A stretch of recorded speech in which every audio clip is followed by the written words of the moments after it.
के लिए सब साइलेंस हो जाए मुरली के बाद का, है ना, डीप साइलेंस। अपने आप को देखें बस, मैं और मेरा बाबा। मैं भी मीठी आत्मा और मेरा मीठा बाबा।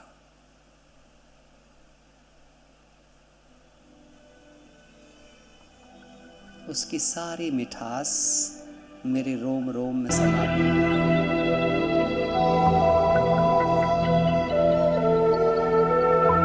मेरे नैन भी मीठे, कान भी मिठास वाले हुए, मेरे मुख में भी मिठास, हृदय के हर भाव में मिठास है, प्रेम ही प्रेम है। मैं प्यार के सागर की बच्ची,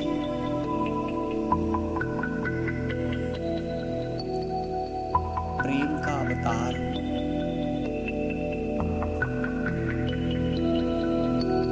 मनसा वाचा कर्मणा, जो भी मेरे संपर्क में आ रहा है उसका हृदय प्रेम के भाव से भाव विभोर हो रहा है।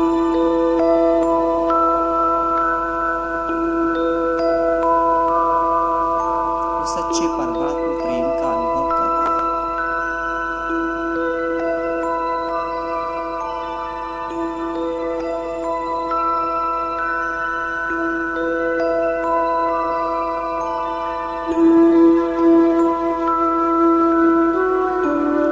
ओम शांति। चले, तो आज हम जो क्लास करने वाले हैं ये बहुत महत्वपूर्ण क्लास है। अगर आपने इन 7 स्टेजों को समझ लिया तो आप पाएंगे। आपने कभी विचार किया है, बाबा 7 दिन के कोर्स की बात करते हैं, 7 दिन की भट्टी की बात करते हैं, 7 गुणों की बात करते हैं, हाँ, सप्तऋषियों की बात करते हैं, बहुत सारी चीज़ बाबा 7 की बात करते हैं। आज बाबा ने साथ ही साथ निभाना को भी 7 से जोड़ लो। तो 7 स्टेज होती हैं हमारी। आज मेरे को, मैं सुबह सुबह अमृत वेले जब कर रहा था तब उस समय पर मैंने ये सारी स्टेजेस लिखी। मैंने कहा कि क्या होती हैं, कैसे हम वो करते हैं। अगर आप इन 7 स्टेजों को समझ जाओ तो आप विश्वास रखना, ये चीज़ें आपको बहुत अंदर तक झकझोरेंगी भी और आपको खुद की स्थिति का भी बताएंगी कि अभी आपकी स्थिति किस स्टेज में है। पहले मैं 7 स्थितियाँ लिखवाता हूँ, आपको लिख लीजिए, फिर इनके बारे में मैं आपको थोड़े थोड़े चिंतन बताऊँगा कि अब वो करेंगे तो कैसे आपको लाभ मिलेगा। आज थोड़ा सा मैं आपको शरीर का भी एक योग कराऊँगा कि शरीर को स्वस्थ करने के लिए एक ऐसी पर्टिकुलर चीज़ आपके पास है जिसको अगर आप करना सीख जाओ तो वो आपके मन के स्वास्थ्य को भी और तन के स्वास्थ्य को भी बेहतर कर सकता है। ठीक है। और जो आप साथ हर वक्त चल रहा है, जो बाबा श्वासोश्वास की बात करता है ना कि मुझे श्वासोश्वास याद करो, आज आपको एक आर्ट बताऊंगा जिससे आप श्वासोश्वास याद कर सकते हो। कमाल की आर्ट है वो, ठीक है। और उससे आपकी प्राणवायु भी श्रेष्ठ हो जाएगी और बहुत सारे रोग शरीर से विलुप्त हो जाएंगे कुछ दिन के अंदर। ठीक है। तो पहली स्टेज होती है, ये पहचान होती है एक अच्छे विद्यार्थी जीवन की। सबसे पहले लिख लो आप, जब हम यहाँ पर आते हैं तो हम एक क्या होते हैं, वंडरर होते हैं, यानी कि आश्चर्य वाली आत्मा होते हैं। अच्छा, ऐसा भी होता है क्या? तो पहली स्टेज होती है आश्चर्यचकित होने की स्टेज। आप देखो, जब आप सेंटर पहली बार आए थे, आपको कोर्स में बताया गया कि आप आत्मा हो, शरीर नहीं हो, आत्मा की 3 शक्ति होती हैं, ऐसा होता है। तो हर बात पे आश्चर्य आता था कि नहीं आता था आप सबको? तो पहली बार क्या थे हम यहाँ पर? आश्चर्यचकित होकर के आए थे। लेकिन दूसरी स्टेज क्या होती है? उस आश्चर्य को संतुष्ट करने की स्टेज, उसे कहते हैं सीकर, जिज्ञासु की स्टेज। लिख लो आप, ये जरूर समझना है आपको, ये बड़ी गहरे राज हैं। अगर आप इसको समझ गए तो अपनी अवस्था सेट कर पाएंगे आप। सेकंड स्टेज होती है जिज्ञासा की स्थिति, पहली है आश्चर्य की स्थिति, खोज की स्थिति, आश्चर्य की स्थिति कह लो या उसे खोजी की स्थिति, तलाश थी हमारी, वंडर थे, यहां वहां भटक रहे थे, खोज थी हमारी, सर्च थी, तलाश थी। सेकंड स्टेज क्या आई? तलाश को जब करने के लगे तो जिज्ञासा की स्टेज, लिख लो आप, यानी कि इस स्टेज को कहते हैं सीकर स्टेज इंग्लिश में। जिज्ञासा जब शांत हुई, जिसकी जिज्ञासा शांत हो गई, उसकी तीसरी स्टेज आई जिसे कहते हैं स्टूडेंट स्टेज, पढ़ना शुरू कर दिया। रेगुलर आप देखो जितने लोग कोर्स करते हैं सब मुरली तक नहीं पहुंचते हैं। कुछ आशाचकित होकर के आए, ढूंढ रहे हैं, भटकते हुए आए, प्रदर्शनी देखी चले गए, वो सीकर तक भी नहीं आए, उनकी जिज्ञासा भी नहीं उतनी बढ़ पाई, वो किसी बात से भी वो हो गए प्रीकंसीव से। कुछ की जिज्ञासा हुई कि नहीं 7 दिन कोर्स जरूर करेंगे, एक बार जरूर जानेंगे क्या है, जिज्ञासा हुई, तो जिज्ञासु की स्टेज में थे जब 7 दिन कोर्स में थे। जितने 7 दिन के कोर्स से आगे बढ़े वो बने स्टूडेंट, तो तीसरी स्टेज हमारी शुरू हुई, स्टूडेंट की स्टेज, पढ़ने की स्टेज, मुरली सुनना, पढ़ना, लिखना, ये सब क्या है? अभी आप कौन सी स्टेज में बैठे हो? That is called student stage. लेकिन अब आप ही में से कुछ स्टूडेंट इससे अगली स्टेज में चले गए हैं। इससे अगली स्टेज कौन सी आती है? पढ़ने के बाद क्या काम देता है बाबा? पढ़ाने का काम। बाबा क्या कहते हैं? जो पढ़ा हुआ होगा वो पढ़ाएगा, जो समझा हुआ होगा वो समझाएगा। अगर पढ़ा हुआ है और पढ़ा नहीं रहा है, इसका मतलब अभी पढ़ा नहीं है। तो चौथी स्टेज होती है टीचर की स्टेज। टीचर की स्टेज, टीचर की स्टेज भी बड़ी साधारण होती है। टीचर अपीयर हो जाता है ना, लेकिन कोई बाबा कहते हैं ठीक है, खाली अभी प्रीच कर रहा है, पढ़ा रहा है। इसके बाद आती है नेक्स्ट स्टेज। अगर कोई टीचर पे ही रुक गया तो वो अभिमान के ईगो में जाके मरेगा। तो 5वीं स्टेज आती है प्रैक्टिशनर, अभ्यास, अभ्यासार्थी कहते हैं हिंदी में, अभ्यास करने वाला, प्रैक्टिशनर, यानी कि प्रैक्टिस प्रैक्टिस प्रैक्टिस, क्योंकि परफेक्शन लाना है ना, टीचर से परफेक्शन नहीं आएगा। टीचर को भी रोज पढ़ना पड़ता है। अच्छे टीचर को, मम्मा कहती थी अच्छा टीचर वो जो अच्छा स्टूडेंट हो, रेगुलर प्रैक्टिस करने वाला। ये आती है हमारी नेक्स्ट स्टेज। छठी स्टेज आती है practice practice practice makes you master. तो छठी स्टेज है मास्टर की स्टेज। अब मास्टर में और टीचर में क्या अंतर है? Yes, masters are the gurus.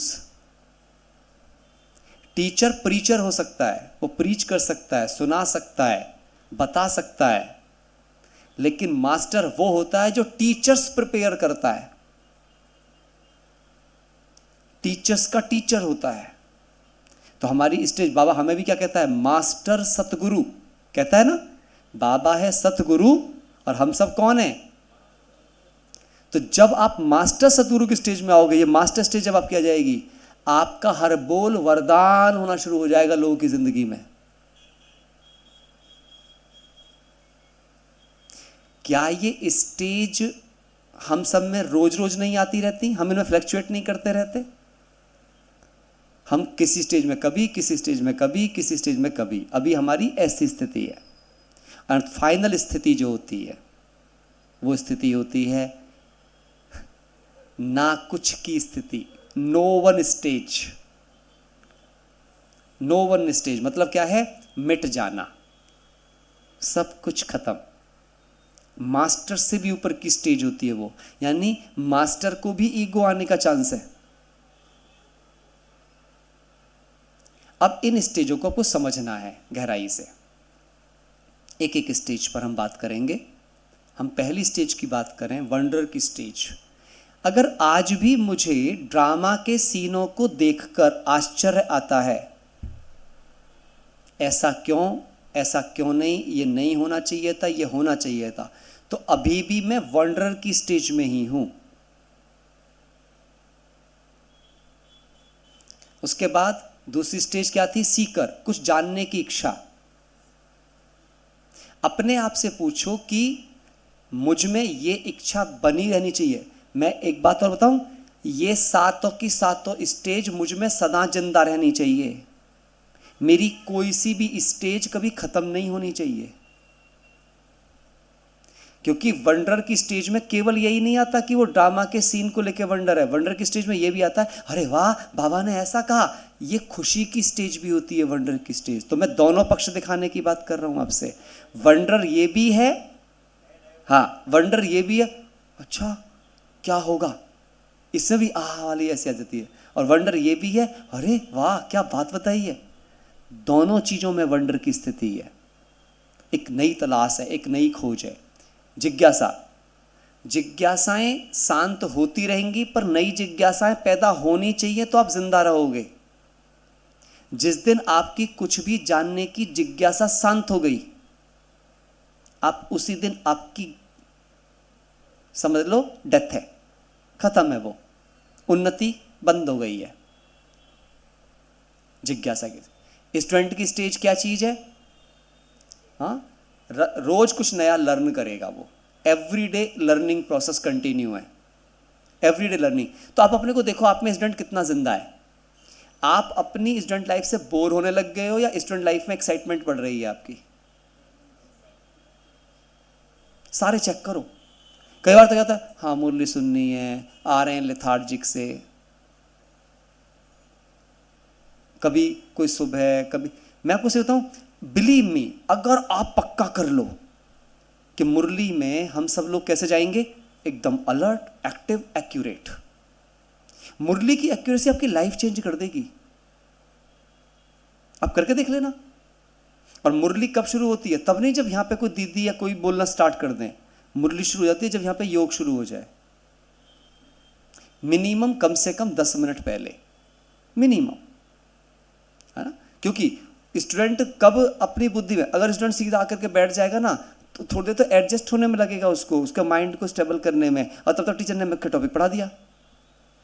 लेकिन 10 मिनट में बुद्धि स्टेबल हो गई तो टिकेगा। अच्छा स्टूडेंट मतलब है जो साइलेंस करना जानता है अपने माइंड को, विद्यार्थी की। चौथी स्टेज किसकी है?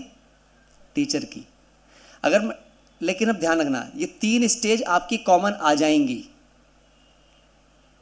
लेकिन जो चौथी स्टेज है वो स्टेज लाने के लिए आपको मेहनत करनी पड़ेगी, क्योंकि टीचर बनना आसान नहीं है। टीचर बनना आसान नहीं है, क्योंकि जब आप टीचर बनोगे तो आपको प्रॉब्लम का सॉल्यूशन भी आना चाहिए। अब वो टीचर नहीं होता कि गया टॉपिक तैयार करके गया पढ़ा दिया। बच्चा को सवाल भी पूछ सकता है। तो टीचर बनना इतना आसान नहीं है। इसीलिए हमारी टीचर दीदियों की भी क्या होती है, पूरी ट्रेनिंग होती है।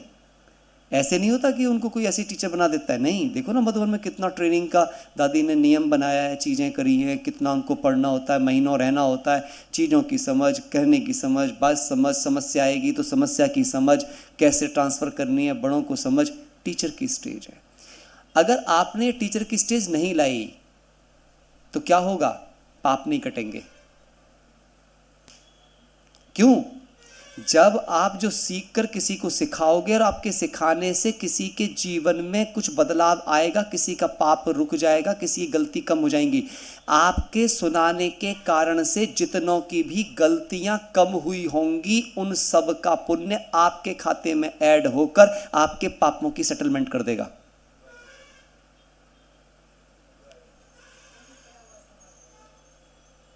इसीलिए सेवा हमारा सब्जेक्ट है, टीचर। लेकिन टीचर भी बेहतर टीचर कब बन सकता है? जब वो बनेगा प्रैक्टिशनर। टीचिंग की भी प्रैक्टिस है। मैं खुद एक फिजिक्स लेक्चरर रहा हूं, बहुत प्रैक्टिस करता था मैं। हर क्वेश्चन की प्रैक्टिस करता था, क्वेश्चंस की प्रैक्टिस करता था, तब जाके क्लास के अंदर कॉन्फिडेंटली खड़ा हो जाता था। कब कुछ भी पूछो। अच्छा टीचर वो नहीं है जो किसी भी तरीके से जवाब देने की कोशिश कर रहा हो। असली टीचर वो है, क्लास में बैठ गया जिसमें जो दम हो पूछो। ज्ञान के अंदर भी यही है। अभी आप में से कोई सवाल पूछो, वो सवाल श्रीमद् प्रमाण आएगा ही आएगा अंदर से। और आपको पता है, यदि सपोज मुझे उसका आंसर शब्दों में, सेंटेंसों में नहीं आएगा, तो भी मेरे पास उसका आंसर है बाबा का दिया हुआ। क्या? इससे आगे मैं नहीं जानता, इसके आगे मेरे बड़े बताएंगे, ये इसका आंसर है। यानी मैंने क्या साबित कर दिया? मैं ईगोइस्टिक नहीं हूं, मैं झूठ साच बोल के कैसे भी आपको संतुष्ट करने की कोशिश नहीं करूंगा। If I know that I don't know, then don't know, I accept it. और मेरा ये व्यवहार ही शिक्षा बन जाएगा। लोग कहेंगे यार कितना निरंकारी है, इतना जवाब दे रहा था पर कोई चीज नहीं आती थी तो झूठ नहीं बोला। ज्ञान ज्ञान सुनाना नहीं होता है, ज्ञान ज्ञान के गुणों को अपनी पर्सनैलिटी से दिखाना होता है। That is called mastership. जो ऐसी प्रैक्टिस करता है वही कहलाता है अब मास्टर। छठी स्टेज आ जाती है उसकी। मास्टर वो नहीं होता जो सारा ज्ञान सुना सके, मास्टर वो होता है जो अपनी गलतियों को भी या अपनी कमियों को भी सहजता से, सच्चाई से स्वीकार कर सके। लाइक दादी जी, सच्चाई, सफाई, सादगी, दैट इज बिकम मास्टर। तब मास्टर के मुख से ये सेंटेंस निकल सकते हैं, सच्चा, साफ, सादगी संपन्न। और सच्चा साफ जो सादगी वाला होगा उसकी खास बात होगी, वो कभी किसी की भी ग्रोथ से कंपटीशन नहीं करेगा। असली गुरु वो जो किसी और गुरु से कंपटीशन ना करे। अगर गुरु किसी से भी कंपटीशन कर रहा है, इसका मतलब गुरु ईर्ष्यालु है। कंपटीशन का एक ही मतलब है, ईर्ष्या। कंपटीशन सिर्फ ईर्ष्याएं पैदा करते हैं। कंपटीशंस कंपैरिजन पैदा करते हैं। कंपटीशंस निराशाएं पैदा करते हैं। कंपटीशंस घृणा भाव पैदा करते हैं। तो क्या कंपटीशन नहीं होना चाहिए? होना चाहिए। किससे? खुद से। मेरा कंपटीशन मेरे साथ है। हर रोज मुझे मुझसे बेहतर बनना है। दूसरे के 100% नंबर आगे मुझे इसलिए 100 नहीं लाने, मुझे पता है मैक्सिमम 100 ही होते हैं, इसलिए मुझे 100 लाने हैं। बात खत्म। अब इसके 100 आए हों और मेरे 100 आ जाएं, कोई कंपटीशन है? बराबरी पे आ गए। हम किस दुनिया को लाने वाले हैं? समानता की दुनिया या असमानता की दुनिया? बोलो आप। संभाव या विषमभाव? जब संभाव लाना है तो हमें सारे दृष्टिकोण कौन से डेवलप करने होंगे? संभाव के। Stage of mastership. और जब जिसकी स्टेज मास्टरशिप किया जाएगी, मास्टर असली कौन? जो अपनी हस्ती मिटा दे। यानी अब क्या हो गया? नो वन हो जाए। मतलब मास्टर तक की स्टेज भी देह के साथ है, लेकिन बीज रूप स्टेज एवरीथिंग से नथिंग हो जाना, सब कुछ से ना कुछ हो जाना, मैं कुछ भी नहीं हूं। जब आप इन सातों स्टेजों में रोज अपने हर कर्म को डालकर देखना शुरू कर देंगे, आपको अपने जीवन का इतना भरपूर आनंद आएगा, अपनी जिंदगी से आप इतना सीखोगे, सच में आप एक ऐसे ऑब्जर्वर बन जाओगे कि जीवन की कोई परिस्थिति, जीवन का कोई संबंध आपको परेशान नहीं कर पाएगा। एम आई राइट और रॉन्ग? इसे कहते हैं सच्चा विद्यार्थी जीवन। विद्यार्थी वो नहीं है जो खाली अर्जन अर्जन करता रहे। जो अर्जन, अच्छा एक और गहरी बात आप लिख लो अपने पास, जिस भी चीज को, जिस कमी से आप मुक्त होना चाहते हो, आप दूसरों की उस कमी से मुक्त होने में मदद करना शुरू कर दो। 1001%। कुछ दिन बाद आपकी वो कमी जड़ से मिट जाएगी। क्योंकि जब आपके मुख से सैकड़ों बार वो निकलता जाएगा, तो जैसे ब्रह्मा बाबा के लिए शिव बाबा कहता है, जब मैं इसके तन में आता हूं, मैं जो कुछ बोलता हूं सबसे पहले इसके कान सुनते हैं। तो ज्ञान सुनाने वाला जितनी बार भी ज्ञान सुना रहा होता है, वो मैं भले यहां से आपको सुना रहा हूं, पर मैं आपको नहीं सुना रहा हूं, मैं अपने को सुना रहा हूं। This is all for me. सबसे पहले मेरे मुख के मेरे कान है, तो कौन पहले सुन रहा है? मैं। तो ये कितनी बार मेरे दिमाग में घूम रहा होगा। और जब ये जितनी ज्यादा बार आपके दिमाग में घूमता है, तो ये कॉन्शियस, सबकॉन्शियस और अनकॉन्शियस तीनों माइंड पे जाकर के प्रवेश कर जाता है, और जब तीनों में प्रवेश कर जाता है तो जीवन में अप्लाई करना आसान हो जाता है। जैसे अभी आप देखो, आपकी बहुत सारी आदत ऐसी हो जाएंगी कि आपको दिमाग लगाना पड़ता है, अपने आप ही हो जाता है। जैसे किसी को गाड़ी चलानी आ गई हो तो क्या गाड़ी चलाने में ध्यान लगाना पड़ता है? अब तो फ़ोन पे बात होती रहती है, यहाँ वहाँ भी देखते रहते हैं, और गाड़ी चलते चलते घर भी पहुँच जाती है, घर भी पहुँच जाती है, रास्ता भी नहीं देख रहे होते। जिस दिन ये सारी स्थितियां दिमाग में ऐसे फिक्स हो गई, जैसे कि यहाँ के घर का रास्ता, जैसे कि खाना खाते समय किसी का तक कान में गया टुकड़ा, खाना खा रहा था कान में चला गया क्योंकि ध्यान नहीं था। ध्यान हो या ना हो, टुकड़ा तोड़ेगा सीधा। आज तक किसी ने चश्मे लिए और पेट पे लगाए? चश्मे लेते ही हाथ में कहां जाते हैं? सोच के लगाते हैं क्या? जिस दिन बाबा का हर पॉइंट ऐसे हो जाएगा, नेचर बन जाएगा। अब मैं आपको कराने वाला हूं एक योग जो बहुत पावरफुल है। सब बैठ जाएं थोड़ा सीधा होके, आलती पालती मार के। हाँ, अब बैठो योगी की तरह। हाँ, अब तक बैठे थे साहब की तरह। हाँ, ये थोड़ा सा अच्छा, क्योंकि इसमें ना रीढ़ की हड्डी सीधी चाहिए, ध्यान रखना थोड़ा सा, क्योंकि जो मैं योग कराऊंगा बहुत पावरफुल चीज़ है। और ये करा आपने ना सिर्फ ये शरीर के रोगों को आपको ठीक करेगा, इसकी बहुत गहरी साइंस है। इसे हम श्वास साइंस कहते हैं, इसे हम श्वास साइंस कहते हैं। श्वास में खास बात क्या होती है, देखना, बहुत सुंदर बात आपको मैं पहले रियलाइज़ कराऊंगा। रेड लाइट जले रहने दो, कोई दिक्कत नहीं है। अभी क्या करेंगे, जैसे आप श्वास लेते हो, ध्यान से देखो, सब अपना हाथ अपने पेट पे रखो, पेट पे रखो, और रीढ़ की हड्डी सीधी। वैसे आप सीधे बैठो, बिल्कुल भी पीछे नहीं, कमर नहीं लगाना, थोड़ी देर के लिए बस 2-3 मिनट ना, क्योंकि क्या ना, रीढ़ की हड्डी अगर आपने ऐसे करिए फिर सांस लिया ना तो आपकी रीढ़ की हड्डी में दर्द आ सकता है। इसलिए मेरी रिक्वेस्ट है आप सबसे, मतलब मैं इसलिए नहीं कह रहा हूँ कि मैं कोई आपको हटाने की बात कर रहा हूँ, आपको फायदे की बजाय नुकसान नहीं होना चाहिए ना।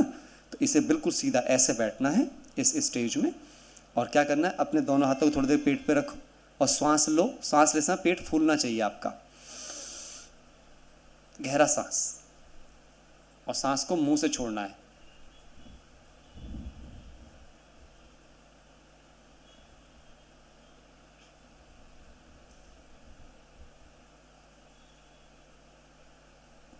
श्वास को इतना बाहर फेंकना है कि आपकी नाभि पीठ से लगने की स्थिति में आ जाए, पूरा सांस बाहर फेंकना है। अब मैं इसका साइंस समझा देता हूं पहले आपको। आपने देखा होगा जब श्वास लेते हैं तो थोड़ी सी लेते हैं, चाहे कितनी गहरी भी ले लोगे तो थोड़ी देर में ही चली जाए, जैसे इतने में पूरी हो गई। अब देखना, मैं बाहर फेंकूंगा तो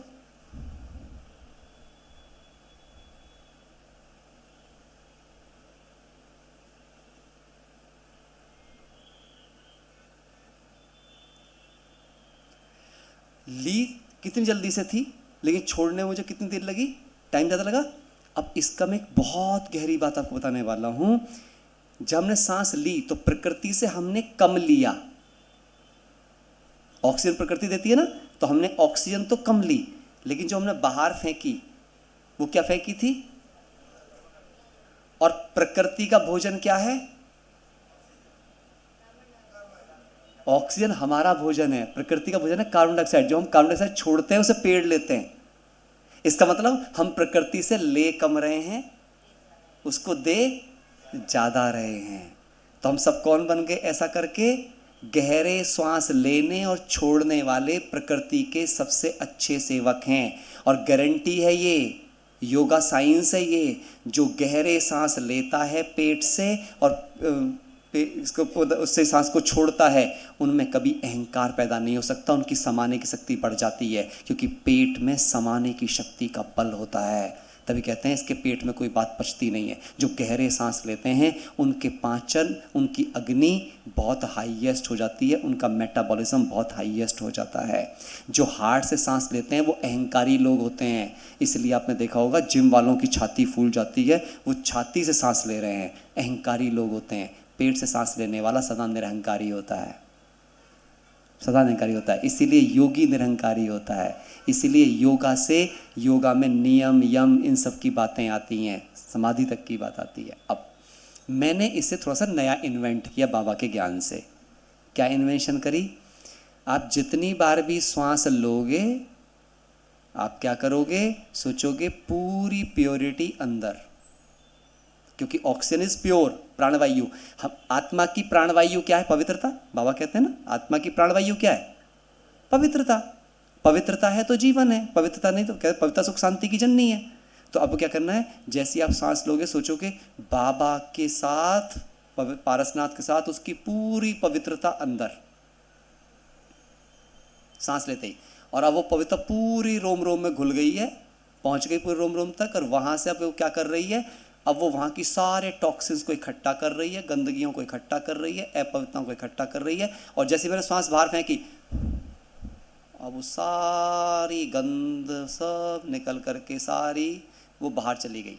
अब आप सोचोगे अरे गंद बाहर छोड़ रहे हैं तो दूसरों पे नहीं जाएगी, ऐसे ऐसे साइकोलॉजिकल थॉट आ जाते हैं। नहीं, क्योंकि प्रकृति का भोजन वही है, उसे खाद ही चाहिए। तो मैंने प्रकृति को खाद दे दी है इस माध्यम से, ठीक। अच्छा, और जो मेरी अपवित्रता वो मैंने किसको दे दी है, मैंने पवित्रता के साथ पारसनाथ को अंदर लिया था। पारसनाथ अंदर गया है तो वो हजारों सूर्य से तेजों में है, तो उसने अंदर जाते ही क्या कर दिया होगा, अपवित्रता तो वहीं जलाकर भस्म की, उसकी भस्म बनाई, राख बनाई, और वो मैंने श्वास के रास्ते से बाहर फेंक दी, जो प्रकृति में गई, प्रकृति का भोजन बन गई। तो हर प्रकार से मैं क्या बन गया, बाबा का प्रोडक्टिव बच्चा। क्या बन गया, करेंगे सब 5 मिनट अभ्यास गहरे सांस की, सबके तनाव मिट जाएंगे। जो भी टेंशन में रहता हो, अगर वो 30 times breathe in breathe out ऐसा कर ले इस थॉट के साथ में, तो ध्यान रखिएगा मैं बार बार बोलूँगा नहीं, बस आप करोगे, या मैं थोड़ा थोड़ा बोलता भी रहूँगा, क्योंकि बोलने फिर मेरी सांस छूट जाएगी, आप करते रहेंगे तो, है ना। जब हम श्वास लेंगे तो क्या करना है, चलिए हम श्वास ले रहे हैं और हम सारी प्रकृति की, परमात्मा की पवित्रता परमात्मा पिता के साथ अंदर लेंगे श्वास के साथ। आओ गहरा लंबा सांस खींचते हैं और बाबा के साथ पूरी प्योरिटी अंदर लेते हैं।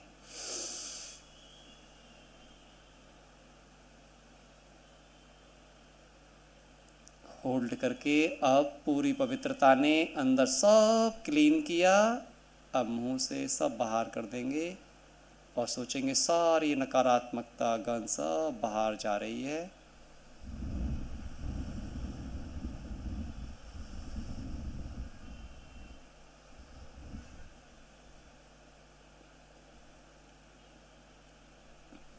फिर से श्वास लेते समय सारी पवित्रता और बाबा अंदर आ गए अपनी सब शक्तियों के साथ।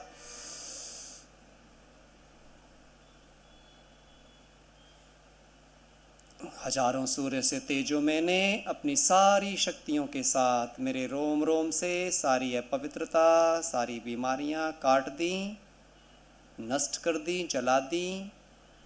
अब वो बाहर निकल रही हैं।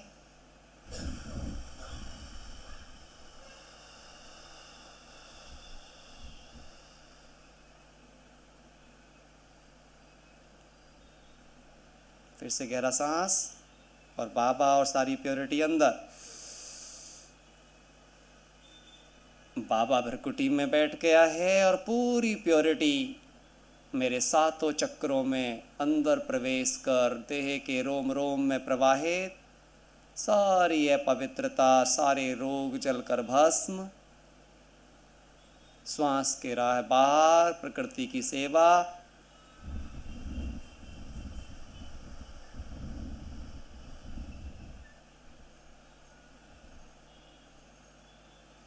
मेरे लिए सारी प्रकृति इतनी खुश हो गई है, अब वो सुंदर ऑक्सीजन, सुंदर प्राणवायु परमात्मा और पवित्रता के साथ फिर से हम लेंगे।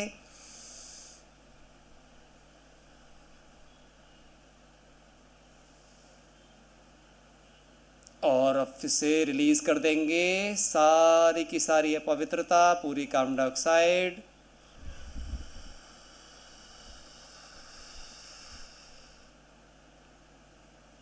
फिर गहरा सांस अंदर, बाबा पवित्रता अंदर।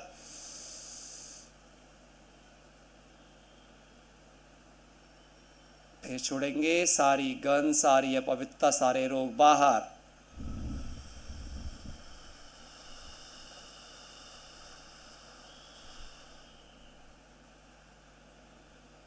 फिर श्वास के साथ बाबा पवित्रता सर्वशक्तियों से अंदर, फिर सारी गंध, सारी पवित्रता, सारे रोग बाबा लेकर चले गए पूरी प्रकृति के अंदर। उसका भोजन प्रकृति को मिला।